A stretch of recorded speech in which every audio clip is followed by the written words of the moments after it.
We'll go with this one. I think we'll give this to Don because I think Don is probably more familiar with this particular question than most of us. When it comes to a new product launch, is APQP, and what that stands for is Advanced Product Quality Planning. It's a process that is prescribed in the automotive industry, and by the way, has been adapted by the defense and aerospace as well. They have sometimes different names for it, but it's a structured process on how you launch a new product. And the question is it necessary? And then why do we not see that framework reference more frequently for new product launches? So Don, you want to take that on?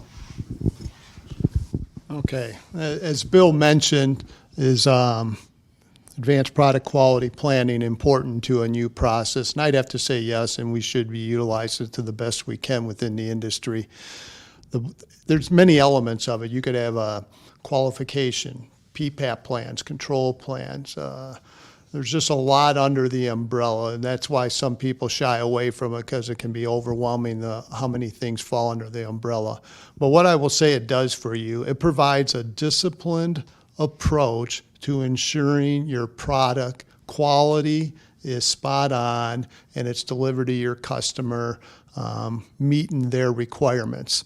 It makes sure you don't miss something. So, you can have various things within the process that you make assumptions on. The runoff of your equipment, for an example. You may say, why have runoff of equipment and do gauge R&Rs and all those things? It's so that you have a stepped approach that when you bring your equipment into the facility and you do your final quality checks, your final PPAP runs, that you can provide your customer a capable system for their products, whatever they're using to build into their components. So yes, it can be overwhelming. There's a lot in that system. The auto industry is fairly large and to be able to handle it. Smaller companies, I would recommend the utilizing of it. You may boil it down to the key elements of it and not get so overwhelmed, but it is definitely a way to have discipline and qualify in your new process.